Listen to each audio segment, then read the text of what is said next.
Good morning students. आज हम पढ़ेंगे क्षेत्रवाद का भारतीय राजनीति पर क्या और किस प्रकार से प्रभाव पड़ा। कल हमने देखा था कि क्षेत्रवाद से संबंधित जो भी परिणाम हुए या जो भी मांगे हुई उसको हम प्रमुख रूप से कुछ भागों में विभाजित कर सकते हैं, जिसमें कुछ ने भारत से पृथक राज्य की मांग की, तो कुछ ने भारतीय राज्य के अंदर रहते हुए या तो पृथक राज्य की मांग की या कुछ अधिक आर्थिक विकास करने के लिए मांग की या प्रशासनिक दृष्टि से कुछ सुधारों की मांग की। कुछ केंद्र प्रशासित राज्य थे, उन्होंने एक पृथक स्वतंत्र राज्य के दर्जे के रूप में मांग की थी।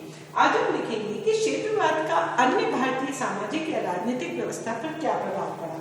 सबसे पहला जो प्रभाव पड़ा वह राष्ट्रीय एकता तथा अखंडता पर पड़ा।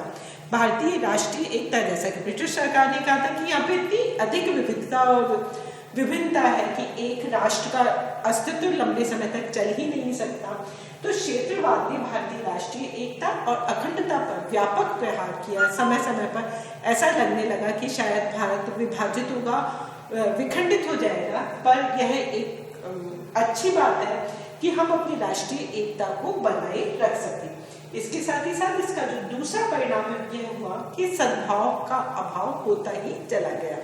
विभिन्न जातियां, विभिन्न धर्म के लोग, विभिन्न क्षेत्रों के लोग, विभिन्न भाषा बोलने वाले लोग, विभिन्न संस्कृतियों वाले लोग जो एक दूसरे के प्रति सद्भाव और सम्मान रखते थे, धीरे धीरे वह सद्भाव और सम्मान समाप्त होने लगा और एक दूसरी जाति, भाषा, संस्कृति या क्षेत्र विशेष के लोगों के प्रति अविश्वास का भाव उत्पन्न होने लगा। इसके साथ ही साथ में इस सबके परिणाम स्वरूप एक स्वार्थी नेतृत्व का विकास और निरंतर और अधिक बढ़ता ही चला गया। ये स्वार्थी नेतृत्व था, ये जानता था कि क्षेत्रवाद की संकीर्ण भावनाओं को यदि हम लोगों में उत्पन्न करेंगे तो उनका वर्चस्व स्थापित हो सकता है, उनके हाथ में शक्ति या सत्ता आ सकती है। और इस स्वार्थी नेतृत्व ने न केवल राष्ट्रीय एकता की मार्ग में बाधाएं उत्पन्न की, बल्कि समय समय पर अव्यवस्था, अराजकता फैलाने की कोशिश की, हिंसा फैलाने की कोशिश की।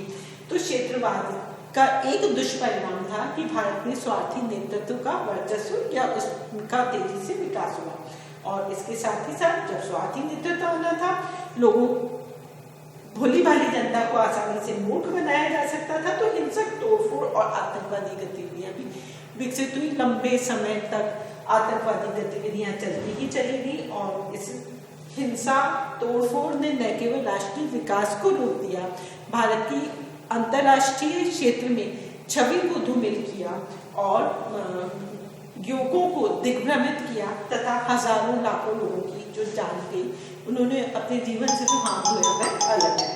और इसके साथ ही साथ हम देखते हैं कि असहिष्णुता लोगों के मन में, दिलो दिमाग में एक असहिष्णुता की भावना भी निरंतर विकसित होती चली गई। लोग दूसरी जाति, दूसरी धर्म, दूसरी भाषा या दूसरी संस्कृति के लोगों के प्रति सहिष्णुता रखना बंद कर दिया।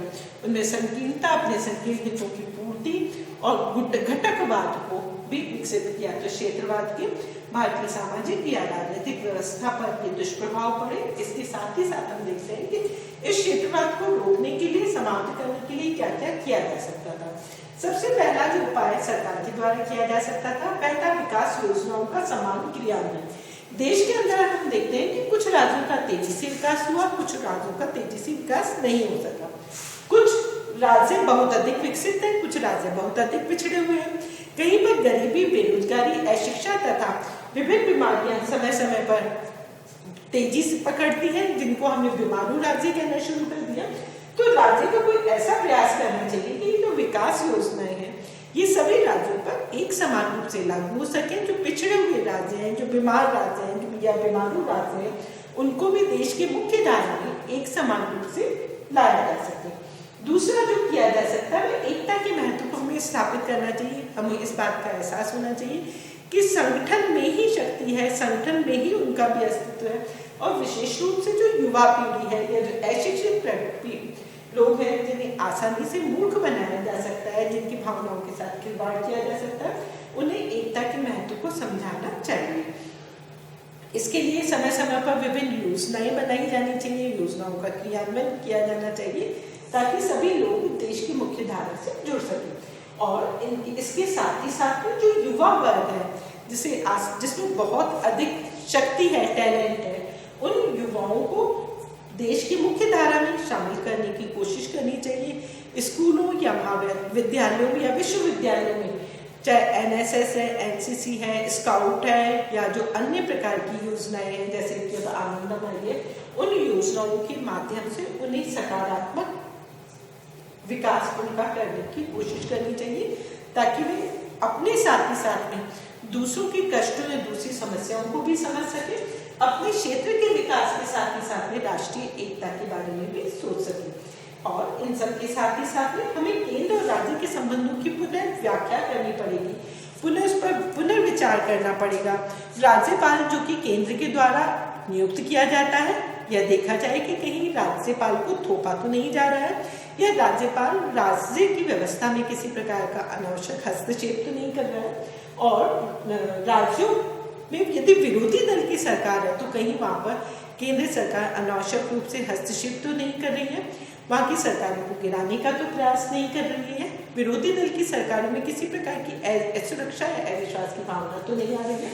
और इसके साथ ही साथ में हमें यह भी देखना चाहिए कि जो भाषा की समस्या है, वह उस भाषा की समस्या का हमें कोई व्यवहारिक हल खोजने की कोशिश करनी चाहिए। यद्यपि केंद्र सरकार ने इन दिनों में इस दिशा में सार्थक प्रयास भी किए हैं। हमें अंग्रेजी या क्षेत्रीय भाषाओं के अंग्रेजी के महत्व को सीमित करना चाहिए, हिंदी के महत्व को पुनर्स्थापित करना चाहिए।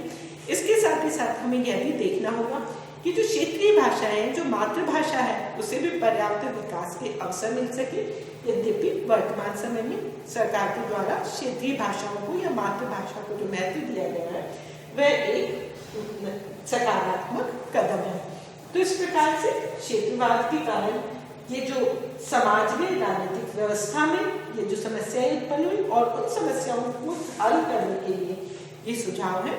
आशा है आप लोगों को क्षेत्रवाद का जो विषय है भली भांति समझ में आ गया होगा, और किसी भी तरह की कोई समस्या हो तो आप निसंदेह उसके बारे में पूछ सकते हैं। तो अगली कक्षा में हम पढ़ेंगे आतंकवाद।